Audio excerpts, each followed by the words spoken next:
They were running for their lives. They took part in this huge revolution in the Czech lands, the Spring of Nations revolutions against the autocratic Austro-Hungarian Empire. Some of them were sentenced to death in their absence, and they made it to the United States. And then many came to the Midwest.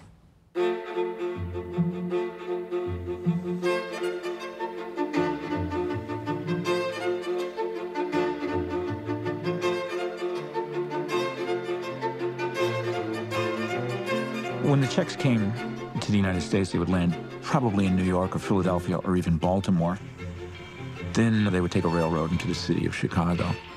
These trains would just roll into the west side and deposit the Czechs at Union Station.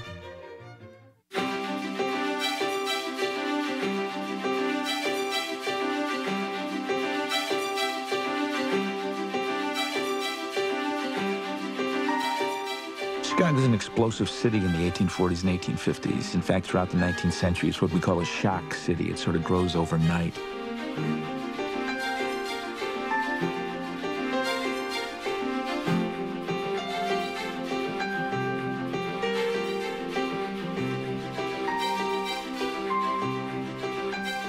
There's a lot of stockyards, vast lumber yards, granaries and factories, the McCormick Reaper Works in particular.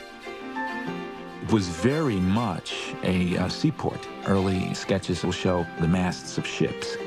Remember that Chicago is the busiest seaport in the United States in the 1850s. There's 41 miles of protected harbor along the Chicago River, and the Czechs very much are working in this trade. Chicago is also the center of the railroad industry, and it's connected to the rest of the country.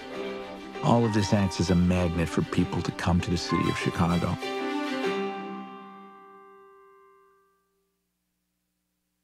Well, the first Czechs came to Chicago and settled on the north side in what they call the Sands, close to where the Gold Coast is located today.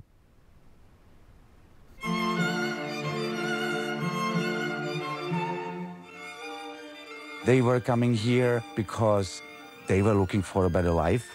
That's clear that they were looking for economic opportunities, but they were very clearly also coming for the freedom. Czechs are a very entrepreneurial group. They develop small businesses, stores, taverns, restaurants, printing companies, and they played an increasingly important political role by the early 1900s. Chicago was really the center of Czech American life. This was one of the biggest Czech cities in the world. As a child and living in what was basically like almost a Czechoslovak ghetto, really, you know, we were all Czech. Everybody around me, if I rode public transportation or, you know, if where I went to school, everybody had Czech names. All my good friends, you know, were Czech. I didn't know it at the time. You know, Pinky Sihak, you know, Johnny Babinek, Jerry Kamen, all these kids, they're neat names, but they were all Czech. I think the neighborhood thing is what impresses me the most in Chicago. I think it's only when you start to discover the neighborhoods, the Czech neighborhoods, that's really where you get what Chicago is about. The Czechs left the Sands quite quickly. By the 1860s, they had moved to the Praha district, which is really the west side. The average home in Praha was largely a wooden two-flat or a wooden four-flat, wooden sidewalks, wooden streets, etc. So you really get a first permanent kind of settlement in Praha as it develops before the fire of 1871. The fire had begun very close to Praha. It was in Mrs. O'Leary's barn where the fire began. Even though Mrs. O'Leary had nothing to do with it, she was asleep. It was also called, you know, the Red Flash, which meant that fires spread very quickly in that district. The Red Flash was very close to Praha.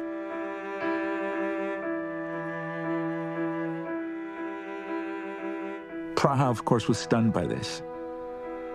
So the Czechs began to look to move further away.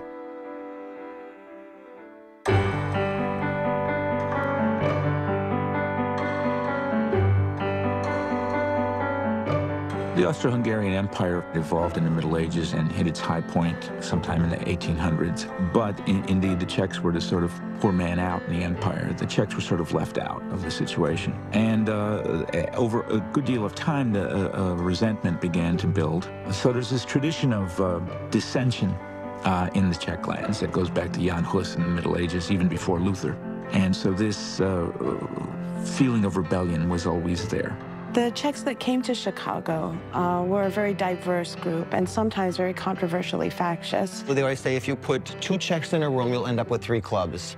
One, so they could say they're working together, and then 2 other ones, they could each be in charge. Well, my idea is the best, and if you don't like my idea, well, I'll start my own club then. These faction lines ran down along religious lines, so that there were Protestant Czechs, Catholic Czechs, and then a very interesting group called the Freethinkers, who billed themselves as a rationalist group or an agnostic group.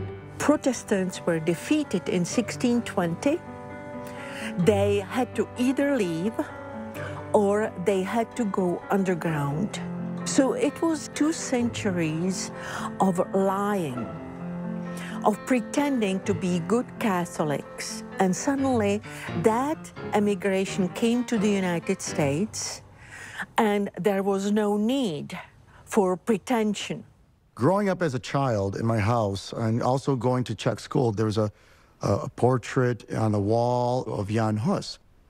And my mom always raised us and my father always raised us. There was no set religion, but there was a higher power. Be a better person. And the wealth that you make today is not going to go with you to another world. Think free.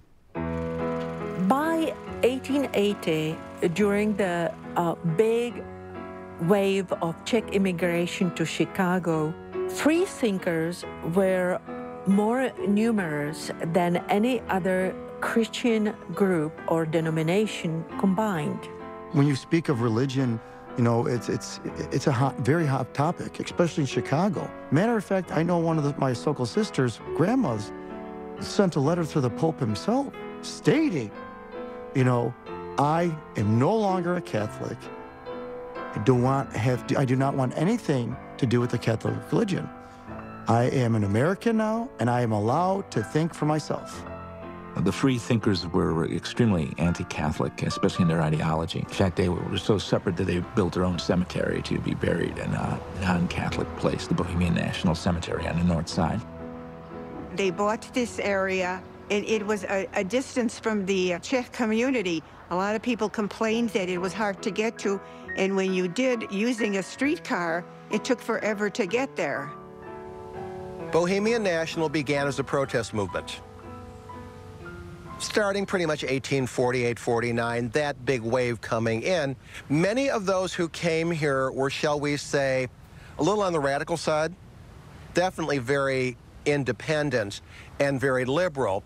And they had certain problems with some of the institutions, one of them being the Catholic Church, and many of them were Catholic. In 1876, a woman named Marie Silhanek died. Her family was into this freethinker movement, and they didn't bother to call the Catholic priest to come give her last rites. Well, John Molitor, who was the priest from her parish, decided he was going to flex his muscles and try to get some control on this community.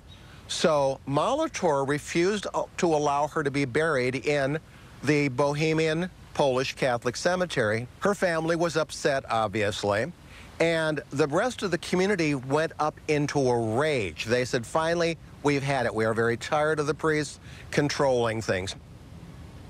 They began having meetings, and they decided they were going to create a cemetery that would be controlled by the people and not by the priests.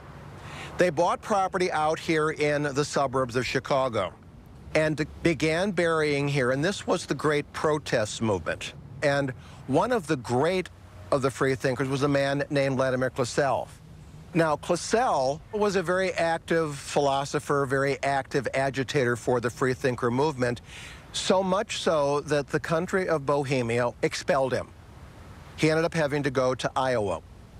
Over here, there is no burial of Klesel. However, there are a number of other people who are interned in this circle. Not that they bought graves, they were granted them. These are people, for instance, Zdrubik, who was one of the founders of Bohemian National Cemetery.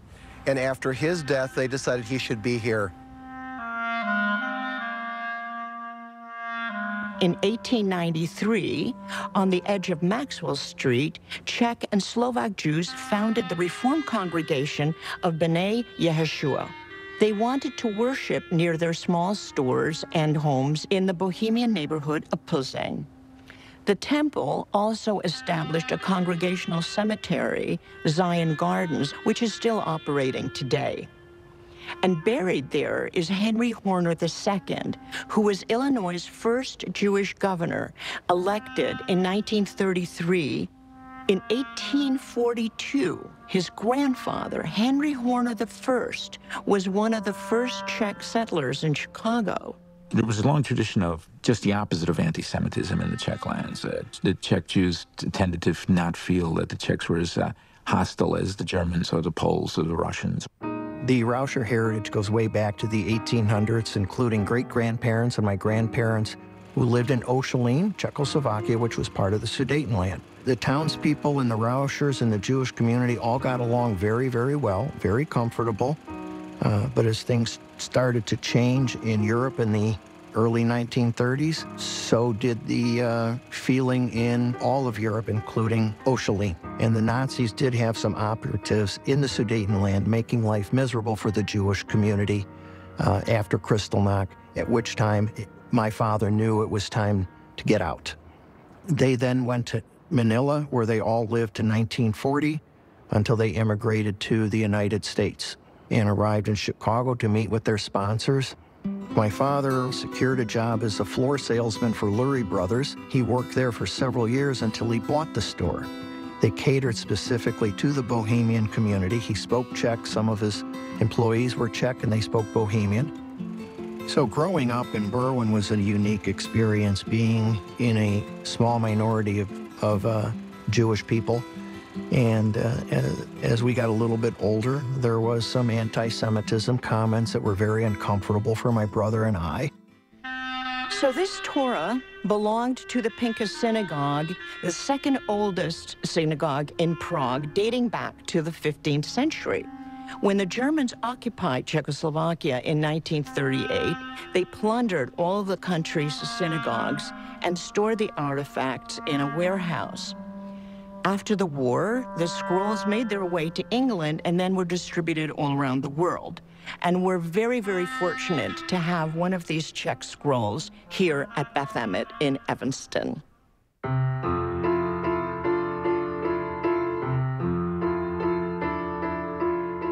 August Geringer was originally a teacher, and he arrived to the United States in 1869. He followed his dream. He founded a bookstore and a small printing company. He established himself at the Covent Street, but just a few months later, he moved to Canal Street, which was known as Kanálka to the local Czechs. And after the Great Fire in October of 1871, an unprecedented boom of his printing company started, since Geringer's equipment was one of the few that wasn't destroyed during the fire. Geringer was working very hard to process all the orders, and thanks to the money he received, he was able to start publishing cookbooks, textbooks, novels, as well as periodicals. He published the first Czech language daily, Svornost, the Concord or Solidarity in translation. The Czech journalists were not only journalists, they were also writers. Geringer's pages were offered to the writers in Czech language, but also to translations and also to discussions. František Zdrubek contributed to the Czech press. So that was a very important partnership. Zdrubek became very important for Geringer because Geringer was a businessman. He was responsible for the technical part of the publishing business. But Zdrubek, he was a poet, he was a journalist, he was a writer. He had a sense of word and of Czech language. So he was responsible. He was editor-in-chief of Svornost. He was responsible for the content. Zdrubek was also kind of a radical. He was a leader of the Czech Free-thinker society and Czech Free-thinker community in the city. Unlike Zdrubek, who was very sharp-tongued with firmly set opinions, Geringer was a uniting person. He tried to pull people in with appropriate dosage of free thinker ideology. The Svornost was a radical freethinker newspaper. Virtually every issue attacked the Catholic Church, made fun of the Pope, made fun of Catholic leadership in Chicago. So it was important that these two stayed together, because not all the people like Zdrubek, but they liked Geringer as a kind man and as a leader of the Czech community. August Geringer had 4 kids. His daughter Vlasta married to Enrique Stanko Vras, who was actually a very interesting person. He was a traveler, he was a discoverer, he was a journalist. A Renaissance man of sorts. He was a zoologist, an explorer, a philosopher, and a writer, and obviously also a political activist who wanted to make very sure that not only were the Czechs in Chicago assimilated to their new environment, but also that they kept in touch with the goings-on in their homeland. And they had a daughter, Vlasta Adel Vras, who was born in 1900, and she became a very important person in the Czech American community as well. We had 2 dailies. That was the Svornost and the Hlasatel. And even today, I think that genealogical group refers to the death record. They refer to them when they're trying to find their roots. We always had the Hlasatel at home, which my grandmother would read to us. Even though one was the freethinker one was the Catholic one, she would read them both, as long as it was in Czech. My grandfather would read the Hlasatel, which was the Czech newspaper, to me, so I could hear about castles and princesses and knights and all the wonderful stories they had there. Newspapers and periodicals under Geringer brand were published not only in Chicago, but also in Oklahoma, Maryland, Kansas, and other states of the Union. It was Svornost, the most important Czech periodical in the United States for almost 8 decades. We need to remember that in 1930, when August Geringer died, his coffin was followed by more than 30,000 people. So that gives us a better idea how important and influential and well-known he was.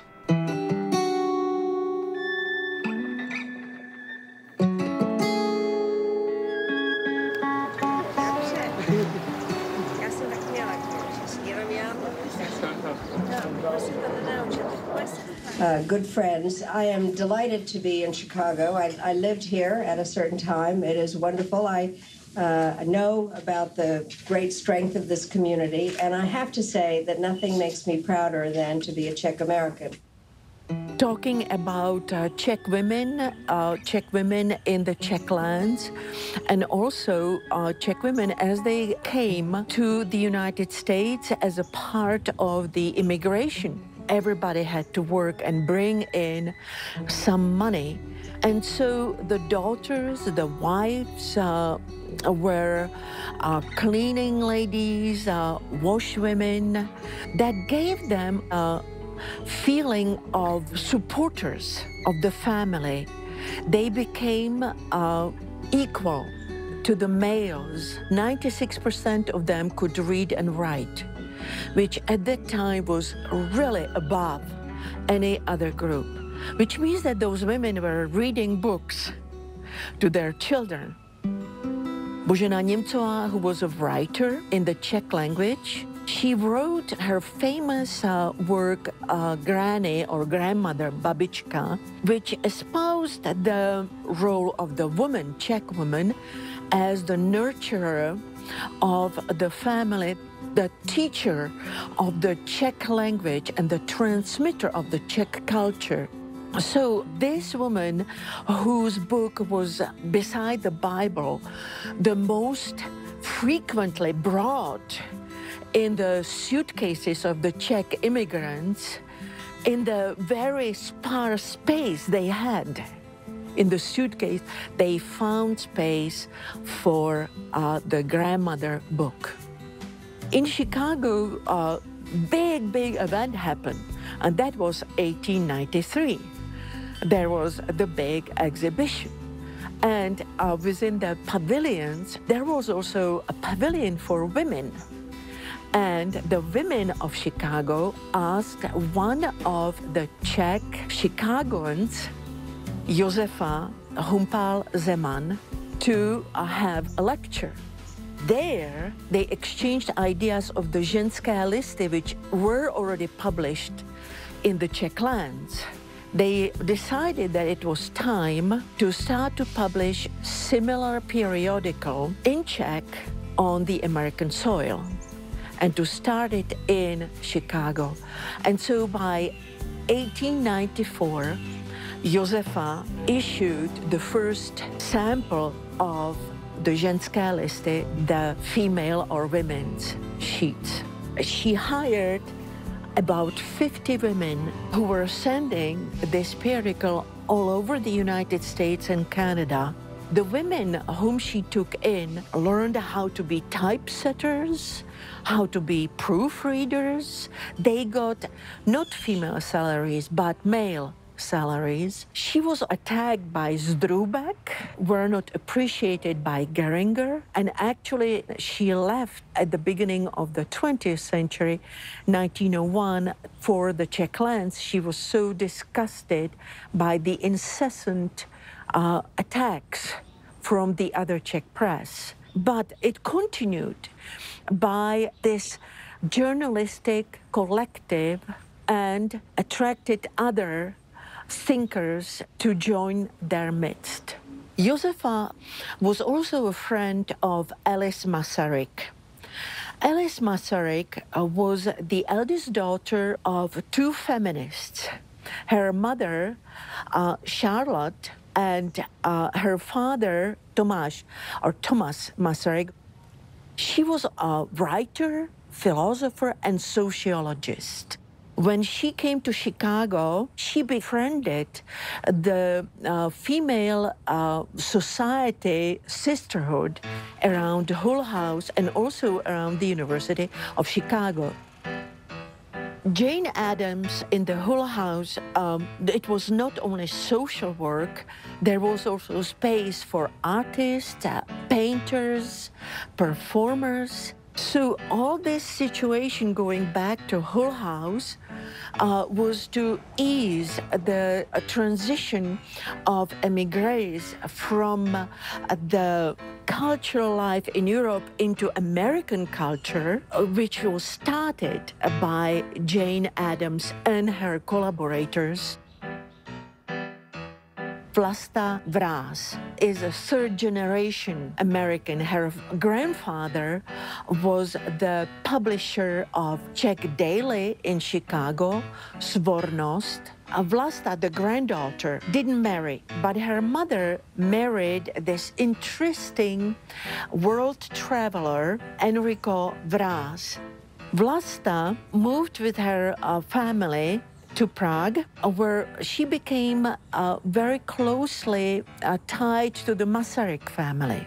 She was also representative of American democracy and fighter against Nazi movements in Europe. She was jailed after the communist putsch.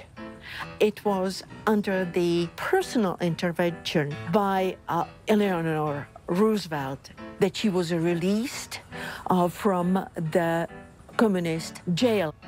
So in this sense, she spanned many movements, international, national, within her own lifetime, and tied Chicago to Prague. So these Czech immigrants that came, they settled at first in the area that was destroyed by the Chicago fire in 1871 and then rebuilt in Pilsen, the neighborhood of Pilsen.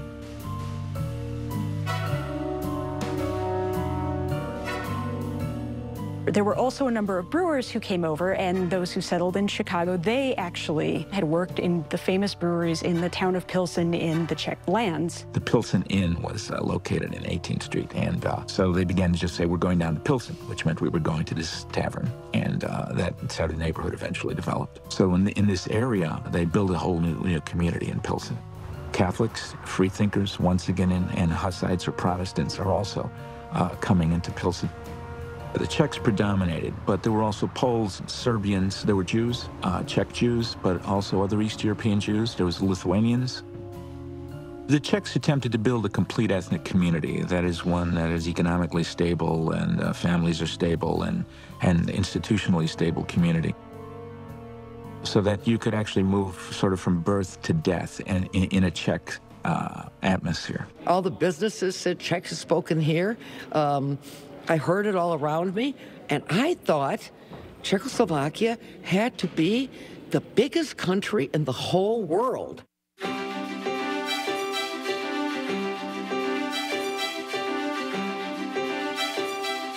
Pilsen was really a hotbed of radical agitation, and Halsted Street was the lifeline of that radical agitation. It literally connected the stockyards with the lumber yards, with 12th Street, which was where the Germans had many union halls, and then all the way up to the north side. So you literally could take a trolley and go down Halsted Street and touch just about all of the radical centers of the city of Chicago. It was the spine of labor in the 19th century, and it ran through the heart of Pilsen. A lot of Czechs are very radical in the 1870s. They are radical members of the labor movement. Many of the Czechs worked in the railroad yards, but they also worked as lumber shovers. There were vast lumber yards, acres and acres and acres of lumber yards. What a lumber shover was someone who worked in the rail yards, and they unloaded lumber from trains, stacked it in the rail yards. They sorted the lumber. It was backbreaking work. They worked very long hours, 12 hours a day, usually 6 days a week. And they were paid, if they had a good job, they were paid maybe $1.50 a day. So the Czechs were very involved in this industry. Lumber was being brought down from northern Michigan, from Wisconsin. Lumber was now being cut up into 2x4s by steam saws. This lumber was then going to be sent throughout the United States. At this time in the U.S., there was an economic depression. The railroads had, at least 3 times in the past year, cut wages for workers on their lines. So the Czech lumber shovers in the city of Chicago had a reputation for labor activism. They are forming a working class. They are coming together in solidarity. Capital in the state has an awful lot of power, and workers want to improve their position, so they push back. And they all became involved in this 1877 railroad strike. They struck, and in large numbers, anywhere from 5,000 to 10,000 men, women, and children marched up Halsted Street, and they were met at the 16th Street Viaduct by police and 2 regiments of the National Guard. There are conflicting reports about what happens next. Some say the police fired upon them and the protesters retreated. Others say that the protesters surrounded the police, and that's when the police started firing. There were several reports in the Chicago Daily Tribune and in other sources that remarked on the Czech women running with their aprons full of stones up to the men who were on the viaduct and supplying them with the ammunition of rocks to throw at the police and the National Guard. And some reports actually said that the women were also throwing the stones and hurling insults. 60 workers were shot in the streets of Chicago and killed. It was the first national strike in the United States. It was a strike that literally closed down the American economy. It began West Virginia and moved west towards Chicago and eventually St. Louis and off to the West Coast. And it set a precedent. Workers now understood that they had to arm themselves to protect their interests and protect their rights. Like the Germans, the Czechs would organize sharpshooter clubs and brigades of working class men, which just scared the hell out of the upper classes in Chicago. These militias were outlawed in the late 1870s and driven underground. Brewery owners, perhaps in anticipation of the labor unrest, raised the wages for their laborers. Perhaps one of the reasons that brewery owners were more accepting of unionization efforts is because they realized that their customers were also their workers, and their workers were their customers. Immigrant groups flocked toward the pubs. They drank beer. If they alienated their union, other unions would respond with boycotts and strikes and perhaps even just give up that particular brand of beer. In 1886, there was another wave of labor unrest, the movement for an 8-hour workday. By the time of the Haymarket Affair, a significant number of Czech workers and union members were anarchists. And they're very involved in the 8-hour strike that culminates in the Haymarket riot.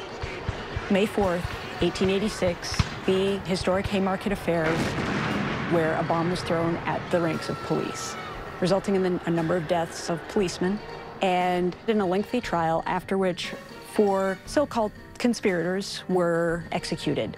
There is a great deal of mystery surrounding the evidence, and it is difficult to know what happened on May 4th at Haymarket Square in Chicago.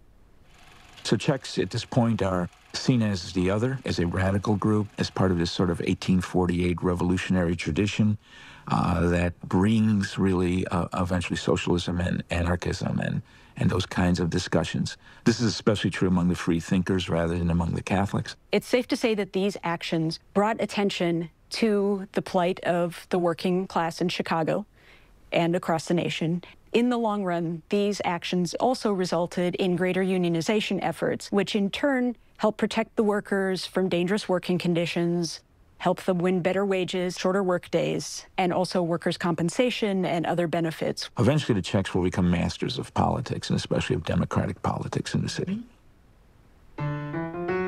Pilsen Park was arguably the most important hub of social and political life for Czech Chicagoans in the early 20th century. It opened about 1907, and it was generally a beer garden attached to the Pilsen Brewery. The Pilsen Brewery was a cooperative of various Czech saloon keepers who felt that the Schlitz Company was putting too much pressure on them. And they were very frustrated by the German oversight of both their profession, by the German brewery owners, and the oversight of the German union leadership. And so they rebelled, and they opened their own brewery. Once again, that sort of tradition of dissension in the Czech community. They had an open field next to them, which they used to spill water out on it and didn't process. Sokols had asked if they could use it for gymnastic presentations. They allowed it, and Červenka got the idea, why not, institutionalize this? So they put a fence around it. They built a sort of Czech village gate in front of it, called it Pilsen Park. They pumped beer right out into the park from the brewery, and it became a great picnic ground for not only the Czechs, but for about every other ethnic group. Also rented out Pilsen Park at one time or another.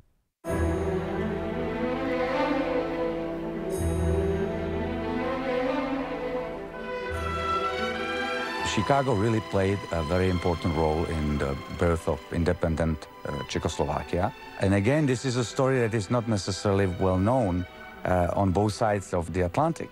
By the time the large Czech migrations are coming here, Czech nationalism is beginning to boil over in the Czech lands, and there's a call for independence and an independence movement. But that really won't hit a crucial point until the World War I era. The Czechs that came to Chicago were a very diverse group. The one thing, though, that could unify all of these groups together was the desire for a free and independent Czechoslovak state. In 1914, the Bohemian National Alliance, or Czech National Alliance, was founded in order to keep the idea of a free native homeland alive. When the Czech National Alliance was formed, war clouds were gathering in Europe.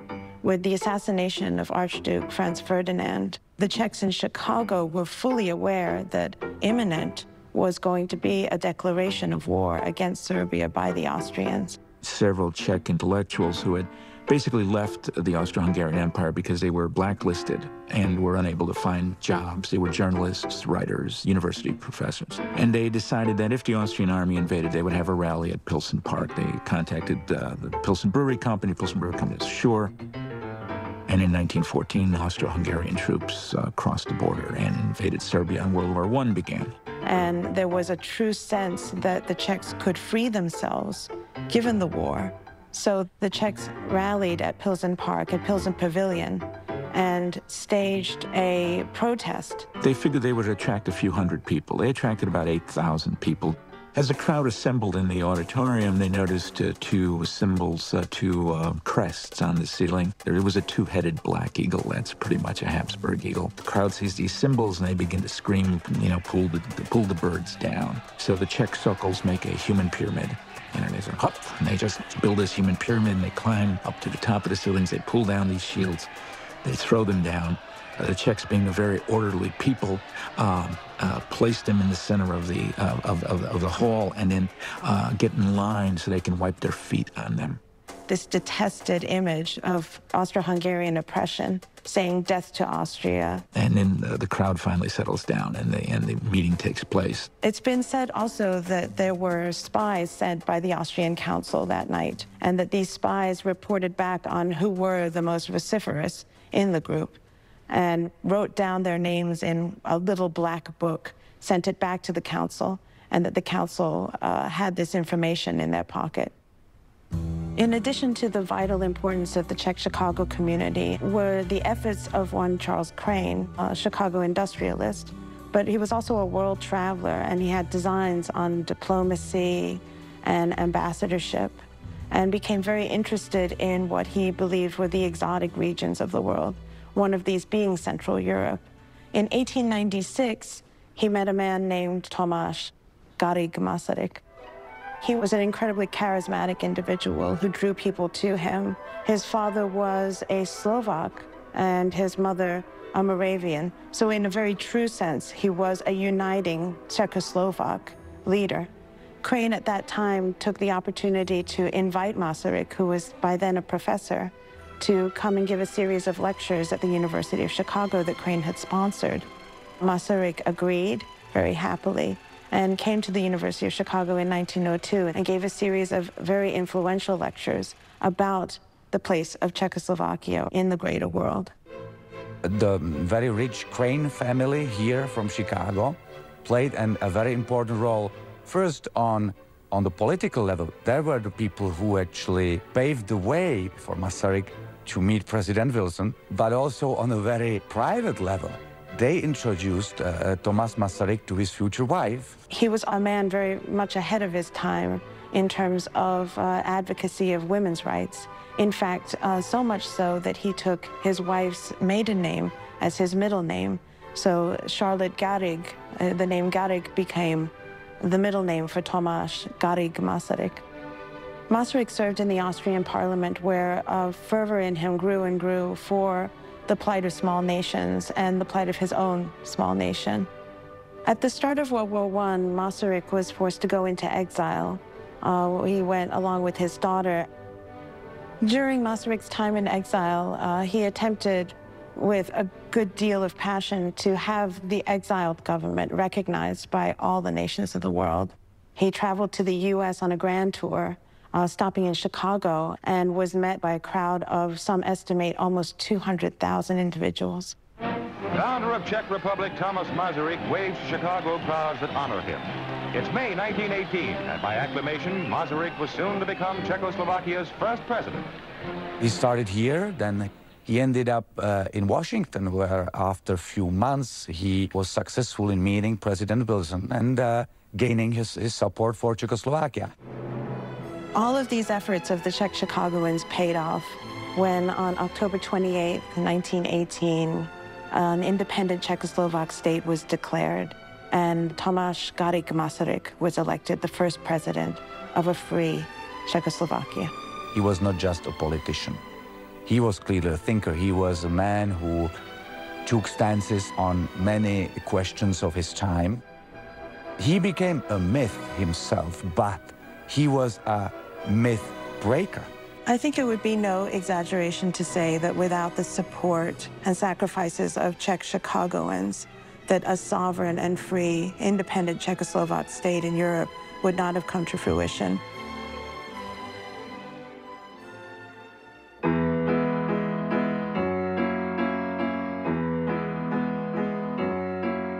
The Sokol movement started in 1860s and was a very important part of the Czech culture here in Chicago as well as the United States. And in Chicago, the very first Sokol unit was in 1866.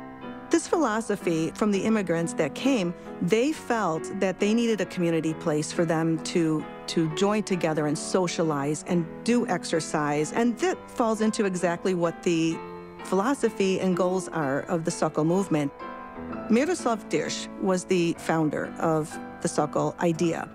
And the idea is that a physically strong body will create a mentally moral sound mind. And if you are physically training, that unconsciously you are going to instill patience, discipline, perseverance. The staple in our community was Sokol. And I started Sokol at the age of 2 and still am involved. And my son is now a Sokol. I remember, the seniors would always be, so strict with us. They wanted perfection. They wanted to instill discipline. You see it in athletic teams today. That's part of physical activity. So knowing that and developing a strong, healthy body, you're going to develop a better mind, and with that, be a better person, and be a better person for your community. So that's what Miroslav Tirš wanted for the people. You would have that instructor standing in the corner, this gentleman that was in his mid-60s, but he was in shape. He'd still be able to do handstands in his mid-60s, and he would stand there with a stick, and he would be pounding the floor as you'd walk, so you would not forget the beat. He wouldn't have to say anything to you. He just had to look at you, and that was it. And you knew that you were in trouble. Coming to Chicago, immigrants coming to the United States, it is very clear that they wanted to carry those same ideals into this new free land, and this democratic feeling of being able to do this on their own without someone telling them that they can't. So when Sokol had a big event, here was their national sled, which is kind of like a gathering of all the Sokols from all over the world. The Czech Sokols came to the sled here. And so we have a big parade that came out into the stadium, and we have a big folk dance that we did. And I remember performing on the fields with, hundreds of people watching you. The memories of being in the field was breathtaking. So we would all march out together, and there was pride. In Chicago, there used to be a Sokol on every block, these gyms, and for themselves, and they did it with their own hands and their own money. There was a Sokol Tabor, which is a Sokol organization I belong to, but there was also a Sokol Slavsky, and there was a Sokol Berwyn, there was a Sokol Spirit, and there's a Sokol West Suburban. It's sad because, of course, through time and people moving out of neighborhoods into newer communities, the money's not there, the buildings had to go. There are some Sokol buildings that are still standing. Just outside the city in Cicero is Sokol Slavsky, which is a huge building. It houses the Olympic Theater, and it had a swimming pool. It was a fully equipped gymnasium. And historically, we've asked people who buy the buildings to keep the logos, keep the integrity of that Sokol name that is on the building, because it is a big part of history. Sokol never was just a sport association. It also had a very important political, social, and cultural impact. For example, during both World Wars, the Sokols were supporting the Czechoslovak resistance. So that was a very important part of the Czech life in Chicago.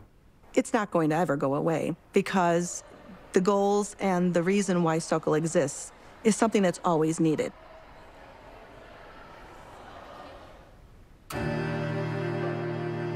Czech California became the sort of new heart of a new sort of bourgeois Czech community, the community that had risen out of Pilsen.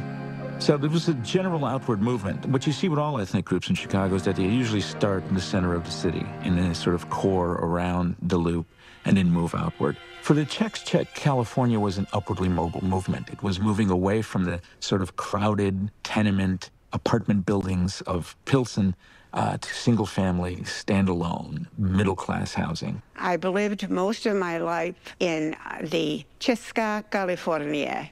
I went to school there. I had my friends there, and I never regret a moment of my life having spent that time there.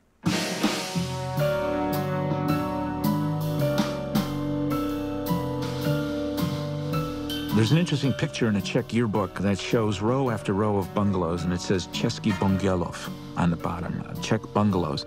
And those bungalows all lead to a large tower that stands in the background. It almost looks like a European village with a castle in the background, and that tower is the tower of Western Electric. And Western Electric is now being called Bohemian Paradise. It is the large magnet that pulls the Czechs to the western suburbs. When Western Electric opens, it employs many of the Czechs of the west side. They can easily get there because of the trolley, and so the Czechs begin to move closer to Western Electric. At that time, I believe, was the largest manufacturing plant in the country. Employed thousands of people, and of course, many of whom were of Czech descent. It was truly the hub of economics and industry. You know, Western Electric had so much technology, and they did all these studies for the government, and some of them are still used today. The Eastland had been commissioned by Western Electric. They were getting all set to send many of the employees of the Hawthorne Works across Lake Michigan for a wonderful family picnic. And the Eastland was sitting there. It was being boarded. People were all very actively excited about things, getting all set for their picnic. And something went by in the river, and everyone decided to go to one side to look at it. One of the greatest tragedies in Chicago history was the capsizing of the Eastland, which tipped over in the Chicago River right by LaSalle Street. There were more than 800 people killed in the middle of the Chicago River, which is all 20 feet deep, in the middle of downtown Chicago.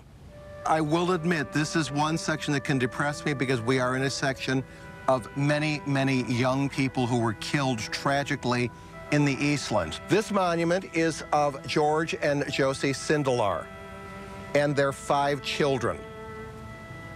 George and Josie, George worked for Western Electric. Josie was a stay-at-home wife. They had 5 children. They were all going off on this wonderful event. They were also taking Josie's sister, who's over by that monument there, to go with them, and the entire family was killed in the disaster. They are one of, I think, 6 families, the entire family wiped out in the Eastland. But you see these pictures showing what they were like. You suddenly have a personalization here. It's not some abstraction of just a name and date.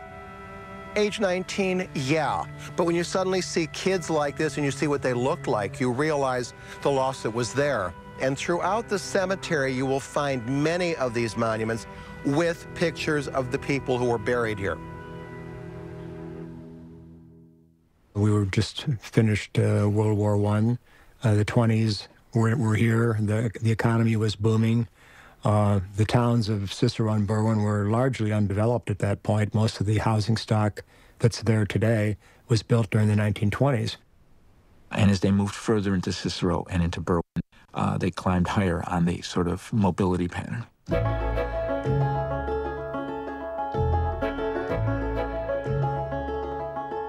World War I was a very iffy situation for Chicago. There were all these different ethnic groups. So it was a real hodgepodge. And on top of that, this is the point where the Great Migration is taking place and large numbers of African Americans are moving north. So the whole city is in transition and it's sort of bubbling over. Big Bill Thompson, the mayor of the city of Chicago, tried to play all these groups against each other and tried to get them into the Republican Party. Of our Republican Party of the city of Chicago have upheld the principles for which their mayor has fought. But at the same time, you see the emergence of Anton Cermak, or Cermak, as a political leader. He lives in Czech, California. As the Czechs are moving further west, they began to move off to the western part of the city. Of course, as they move to the suburbs, they begin to lose political control in the city, because once you move out of the suburbs, you no longer have political power in the city. So Cermak is very interested in keeping the Czechs in Czech, California, and in Pilsen. Cermak had come to the United States as a small child, worked in coal mines past Wilmington, Illinois, and he had probably a 5th grade education. He was known as Pushcart Tony because he pushed a pushcart through the coal mines selling fruit. He was a political genius in many ways. He was a great coalition builder. First, he took over the United Societies for Local Self-Government, which was originally a German saloon keepers organization that was anti-prohibition. He took it over, brought the Slavs into it, built a base. He marched, some estimates say, as many as 300,000 people down Michigan Avenue chanting, "We want beer." He was a wet Democrat. He was a free thinker. but he was married to a Catholic woman. So he bridged the gap in those two important parts of the Czech people in the city of Chicago.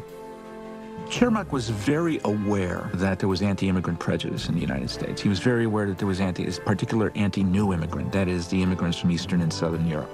And he was able to touch those groups and bring them into the Democratic Party. The North Side Irish is always called the South Side Irish pig Irish because they lived by the stockyards. So Čermák reaches to this group, builds a strong base on the South Side, takes over the Democratic Party, and in 1931 runs against Big Bill Thompson. Big Bill Thompson, who makes fun of Čermák's immigrant background, makes fun of Čermák's name, makes fun of all the people that support Čermák, calls him Pushkar Tony. There's a song called Pushkar Tony that he sings.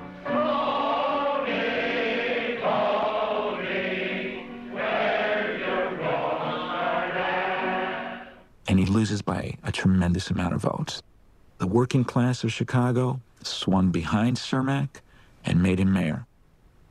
He was the only immigrant mayor in the history of the city of Chicago, which is kind of interesting as the city is probably the most immigrant city in the United States. It's still an unbelievable story. It's a typical American story that you have a mayor of one of the largest American cities who was not even born here, who came from this coal mining city and became the mayor of Chicago and really started this long-term domination, democratic domination in Chicago. Yes, Čermák had warned Hoover even before the election that if the federal government didn't help Chicago through the Great Depression, they would have to send troops because Chicago had always been a violent working class city, and Čermák knew that. So his advisors saying, reach out to Roosevelt. He's going to be spending money. Reach out to him. So Čermák goes to Florida to see Roosevelt, and he's at a rally, and Roosevelt comes in a limo. He's pulling up, and there's a large crowd, and people are cheering. And Čermák reaches over to Roosevelt, and the shots ring out. The car pulls away, then Roosevelt has it back up. They pick up Čermák, and supposedly Čermák is in Roosevelt's arms, and according to legend, he says, better me than you, Franklin. There's some doubt that he actually ever said that. He probably would have said something like, should have been you, Franklin. They weren't great political friends at the time.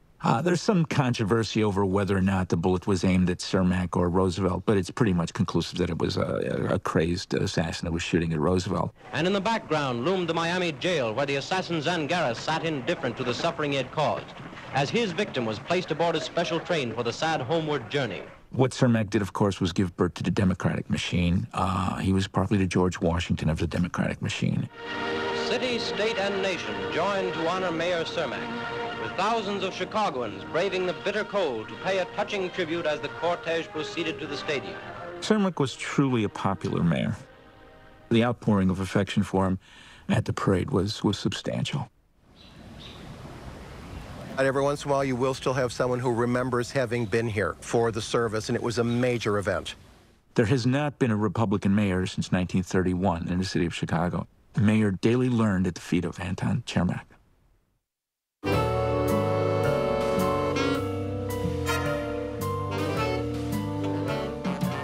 In May 1945, it is the Red Army, the Russians, who liberate Czechoslovakia. The communists are welcomed with open arms.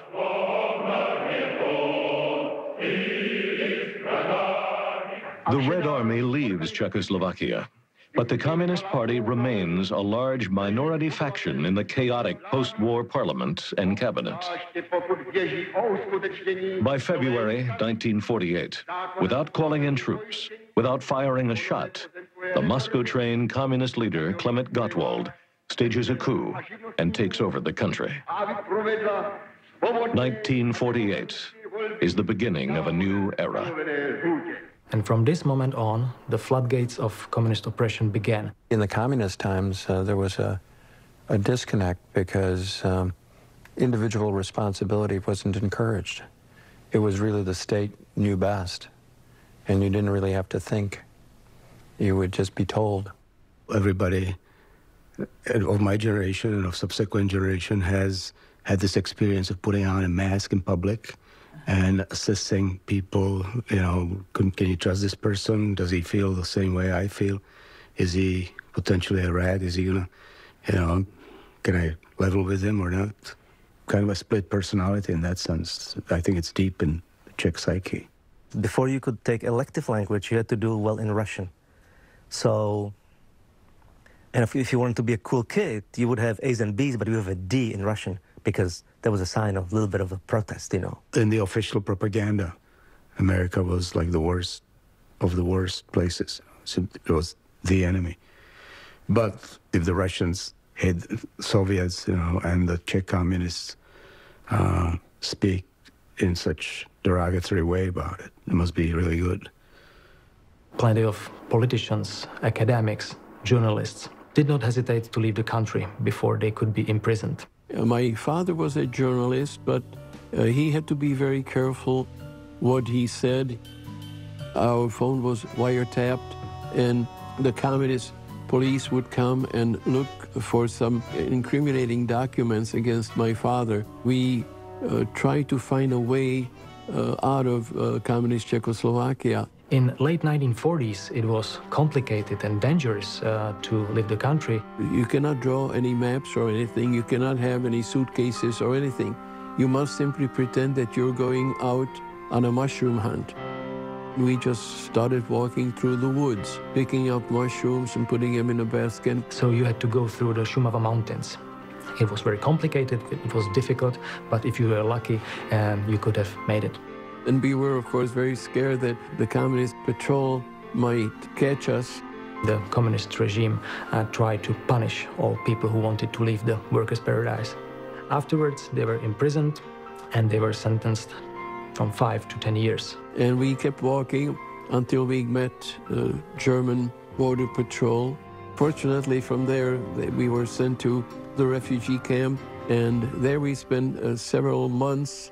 My father, while we were in the refugee camp, started corresponding with all kinds of Czech American organizations and stuff, and he got an answer from Chicago, and they said, you know, if you come here, we'll help you settle. And they did. Chicago was always known as a Czech city. After Prague and Vienna, it was considered the third largest Czech city in the world.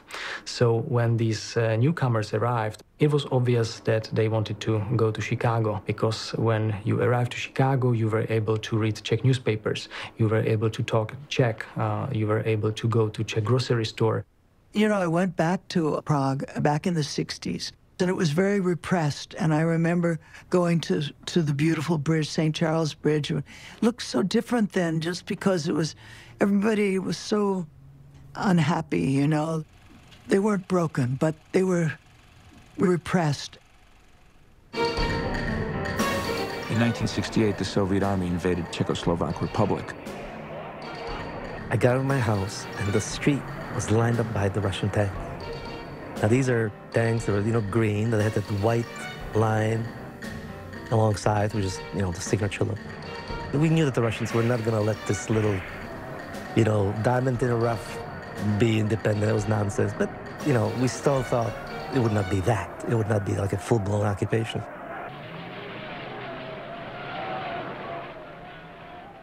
Czechs in Chicago had no place to rally. Pilsen Park was gone. The park which had provided a rallying place in World War I and World War II, and through all the travails of Czech history in the 20th century, was gone. So they came to Cook County Plaza, and they had an anti-Soviet demonstration. And there they were joined by the Yippies, who were coming to Chicago to protest the Democratic Convention. And so they marched together to the Soviet consulate in Chicago to protest the invasion. I just turned 17, so my mom finally said, let's go to the States. And we go to immediate Utrajskirchen, which was a refugee camp. And we said, here we are. They said, fine, where do you want to go? And so they said, you can stay in New York, you can go to Cleveland, or you can go to Chicago. Which would you like? And I never heard of Cleveland. New York seemed frightening. Chicago felt vaguely familiar. We've heard that name somewhere. So on April 20th, 1969, we got off a bus, at Greyhound bus in Chicago with $8 and 2 suitcases.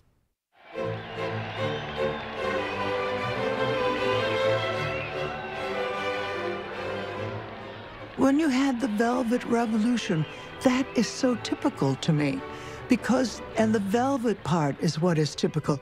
It's a Czech thing, I think. that you can't give up no matter what. We didn't do it with arms. We didn't do it with power or any kind of physical strength and wars. I think that's how the Czech nation survived so many centuries of constant repression or control, domination by other nations. And that sense of it is there. And I had a sense of it from Farragut High School. Admiral Farragut had a saying, it's a strong influence in my life: damn the torpedoes and full speed ahead. And that's what it's all about.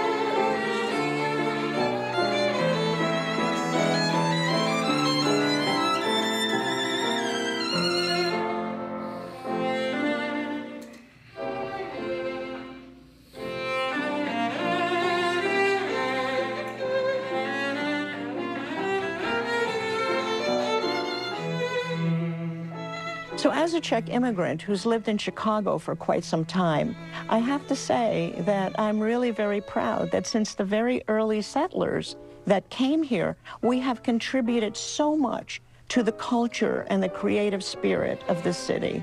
In Czech, we say that every Czech is a musician, so everybody likes to sing and play an instrument. I was very fortunate because I was always surrounded by music, and that might be part of the reason why I ended up a musician.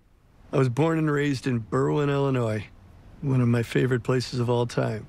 Well, my parents were second generation Czech. I'm third. There was always polka music in the house, Czech polkas. My dad had this great polka band called the Hi-Hatters, and when I learned sax, I would tag along with them and sneak up on stage, behind the bandstand, and harmonize with my father. And when we visited my grandfather, he would bring out the concertina. The concertina is like a miniature accordion, really.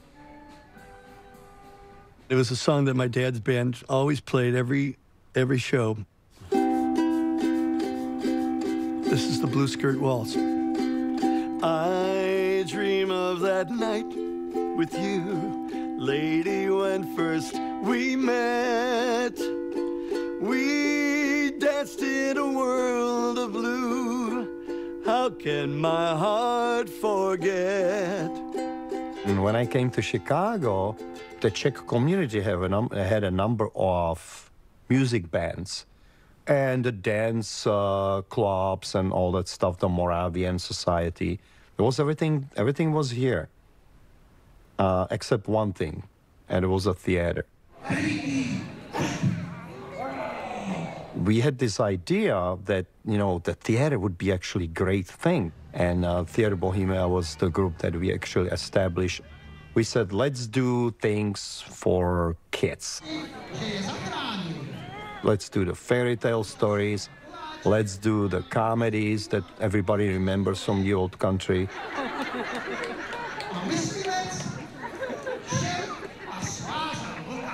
But we were so happy that idea at the beginning to do the picnic for the children with the theater turned out such a great way. We do it for the community and we do it for ourselves. We obviously have a fun.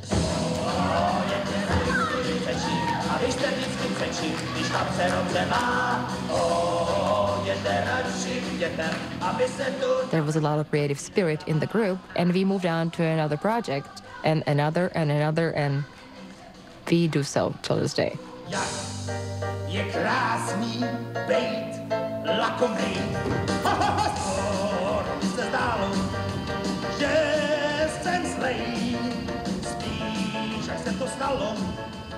Even if we do Czech productions in Czech language, we do draw on the rich culture of Chicago in theater. The traditions were kept alive.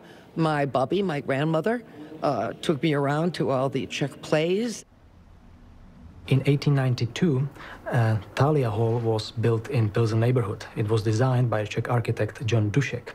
In March 1893, a professional acting group called Ludwig Players that came from Prague, it was part of their United States tour, and they actually settled in Chicago and made Thalia Hall their home stage for more than 3 decades. And Thalia Hall is still open today. My name was Marilyn Novak. I'm a Czech, and they wanted to change that. They said that's a mid-European name. And Marilyn Monroe was very popular when I came to Hollywood. My sense of logic said, I understand, I'm not going to insist on holding on to the name Marilyn. That was a name that didn't matter, but they wanted to change it to Kit Marlowe.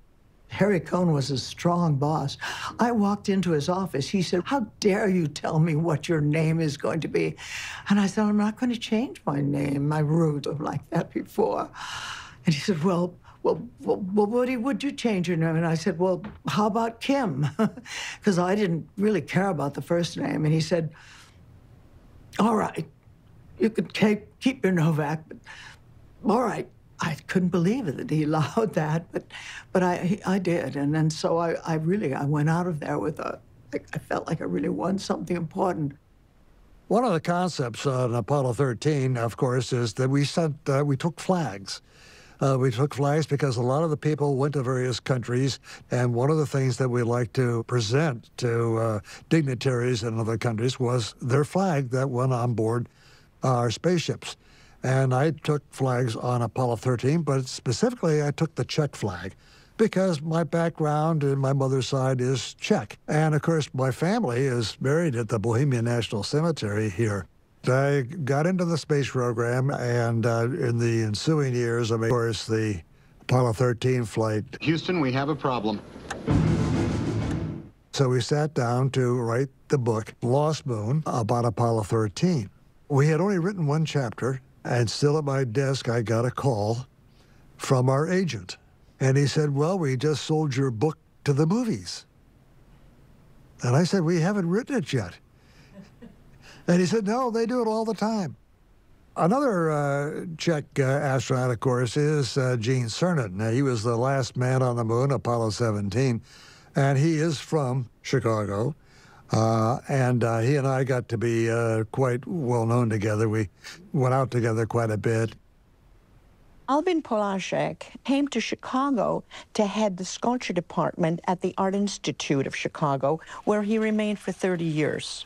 He created many monuments and sculptures around the city of Chicago. The most notable are a memorial to Masaryk at the University of Chicago, as well as the Mother, which is in the Bohemian National Cemetery. Rafael Kubelik was the son of a very famous Czech violinist.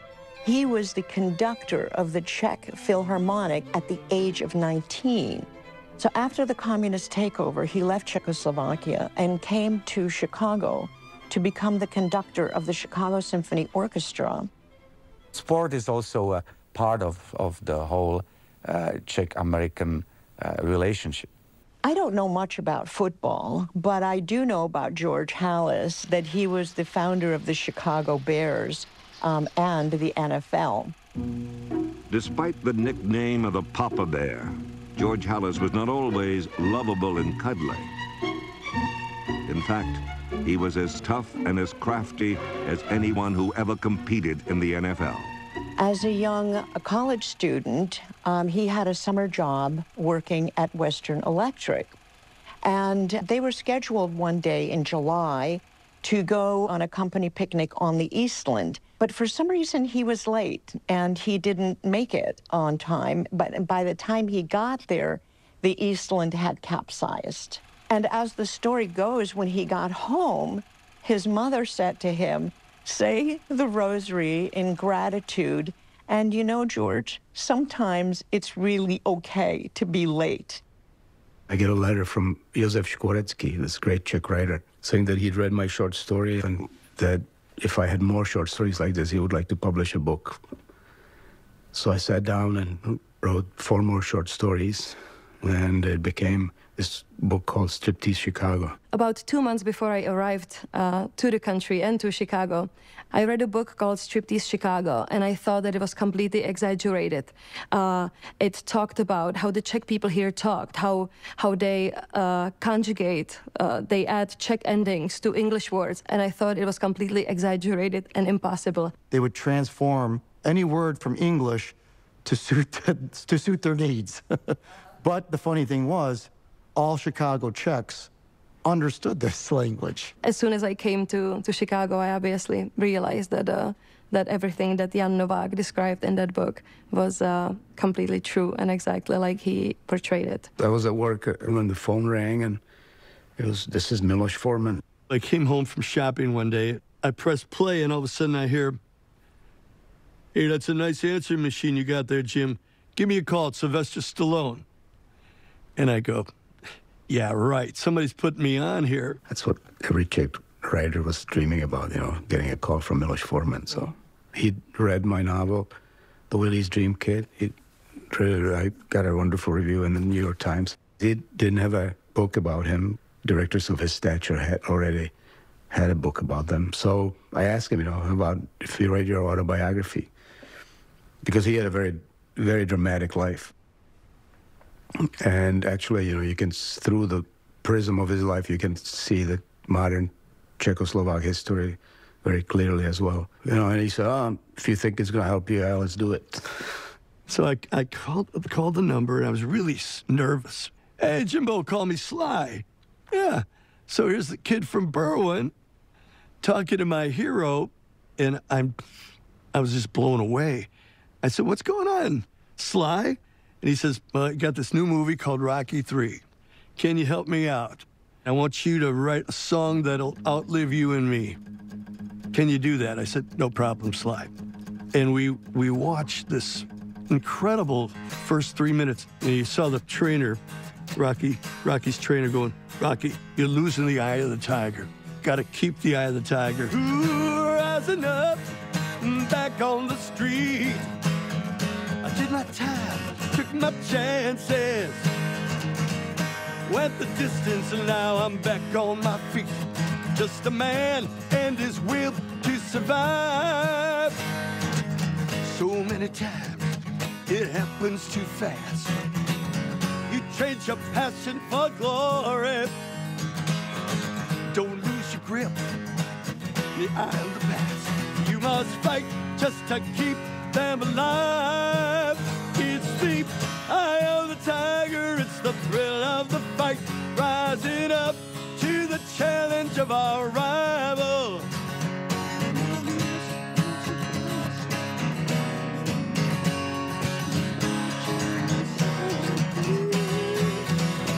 I came to the United States in the early 90s, and I think that was the beginning of the latest immigration wave. We were the wave that didn't really have to run away from the country.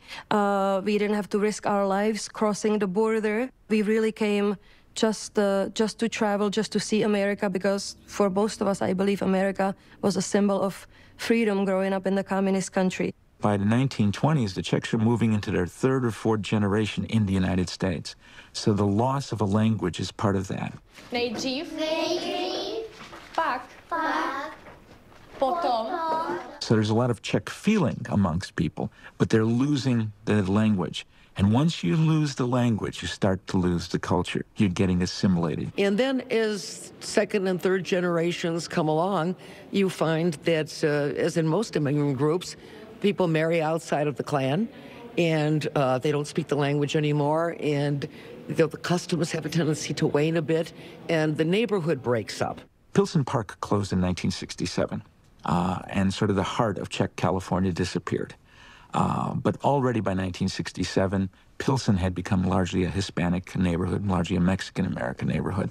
There's a lot of linkage between Slavic peoples and Hispanic peoples in the city. They see Hispanic peoples tend to live in neighborhoods that were formerly Slavic, especially Polish and Czech.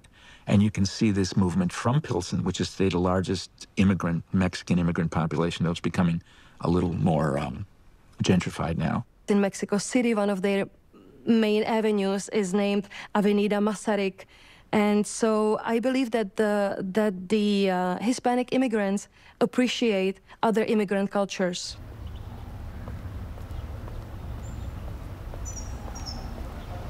What I really enjoy about Pilsen is that both the Czech and the Hispanic cultures come together. You can walk on a street, on 18th Street, and you see buildings that have Czech signs carved in stone. And right underneath, you see a beautiful Mexican mural full of colors. You can see a building named Katedrála svatého Víta, and right underneath, typical Mexican image. Czech Americans, and especially Czech Chicagoans, were fervently and passionately committed to assimilating to their new homeland. But at the same time, with as much fervor, they believed in maintaining their own traditions, their own customs, their own language into second and third and fourth generations. And they, most importantly, kept intimate and direct ties with their native land. People who would say, oh, I'm a Bohemian, and then I realized that they didn't even speak the language, which is something that surprised me, how they claim to be Czech or Bohemian, and we're not even speaking the language. Of course, coming from a very homogeneous country, you don't think too much about your identity, that's what you are. You really have to leave your settled place, go somewhere else to realize what to be Czech means for you. And I think this is something that happens in the US naturally because it is such a melting pot, because it is a place full of so many different cultures that everybody tries to be unique, different, and define themselves. We have Hispanic community, we have German community, we have African Americans, and everybody brings something from somewhere and they make it work, they make it together. And it comes back to your roots, and I think we wanted to keep the roots. More than anything, we are just fun-loving people who like good food and good beer and good music. So I would say that this is what makes a Czech Czech. I think that the term bohemian has a little bit to do with that. Supposedly it was Czech artists who went to France and lived what is now known as the bohemian lifestyle. And the French were saying, oh, those are the Bohemians. And supposedly from there, the term was coined, Bohemian, referring to people who enjoy life.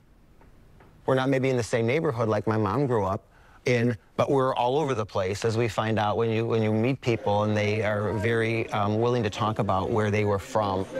For the pageant, I won Best Authentic Costume, or Kroj, and it's from the town of Bočnov in Moravia. It's unique to itself because not many others are combined with it. This is significant to Bočnov.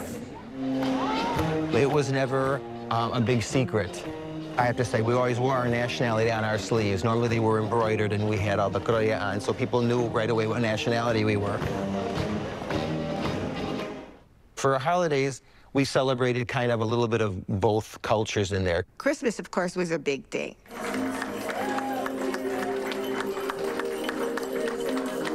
We do Svatý Mikuláš. Who's St. Nicholas? Svatý Mikuláš always comes with the angel and the devil. Yeah. The angel will give you the treats, and the devil always carries chains or a switch or something. We were always very, very afraid of the devil when we were kids. Zase anděl a ten mizernej čertajá se zase zpátky tady. But I'm gonna switch to English for a little while. The devil speaks the best Czech out of all of us. I don't know what that tells anybody, but he does speak the best Czech.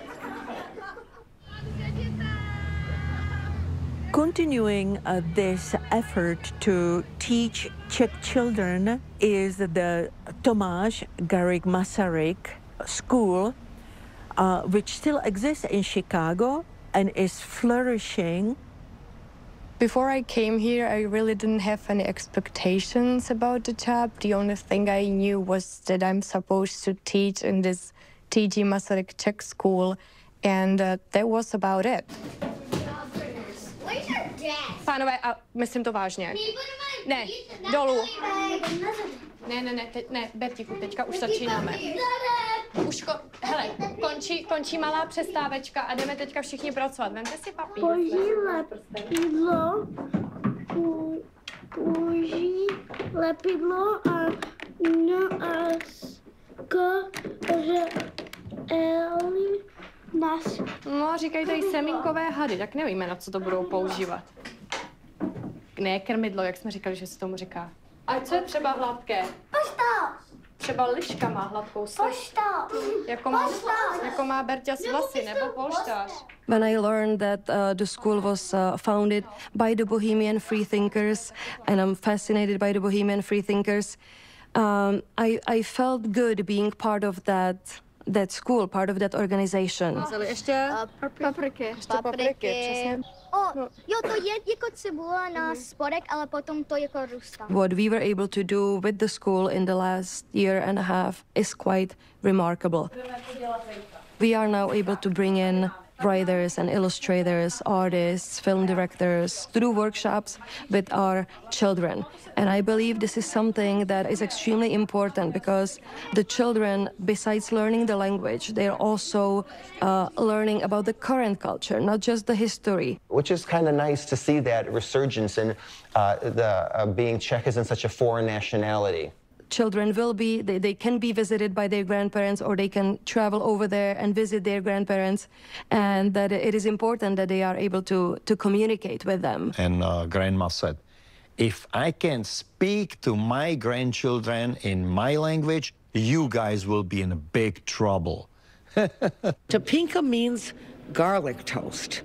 You have to fry this in a frying pan, and preferably in goose grease. That's what my bubby would have said, my grandmother.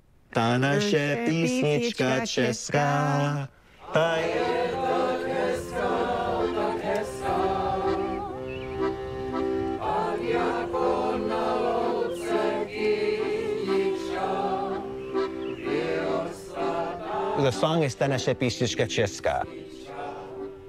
Words are explaining in a song, basically, if you lose that Czechness and that culture, you may as well stop living.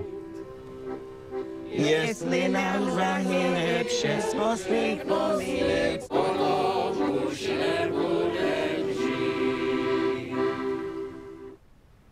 These are strong stories. For us Europeans, this shows how this country works, and that the American dream is not just an empty phrase. And so there is this exchange, there is this flow of ideas and inspiration coming and going between Europe and the United States, and specifically between Chicagoland and Czechoslovakia and Czech Republic. And it's amazing. It is a wonderful combination of traits that allows our two countries to be close allies and friends, and all of us with the same background to contribute to the wealth and breadth of America with our diversity, and to be very proud now that there is a free Czech Republic.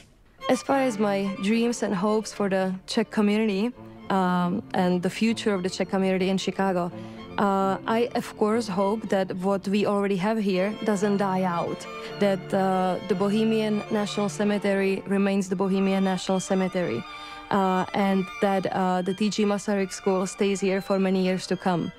As a teacher, I'm actually sometimes looking at the children that I teach, thinking already which one of them will take over after me. So that's certainly a big dream, and I already have a few ideas. Being Czech in Chicago, yes. Home away from home, absolutely. We really make up a wonderful, wonderful country like this with all the additions that we bring. And I think the Czechs have brought their traditions and their ways of doing things, and have been wonderful for Illinois and have been wonderful for America. Be proud that you're Czech. Be proud that you're American. Always stand by your community and always give back to the people that you love. A hlavně krajanky. I hope to see you in Chicago. Very well, sir. Oh, very good. Nashledanou v Chicagu. Nashledanou v Chicagu. Nashledanou v Chicagu.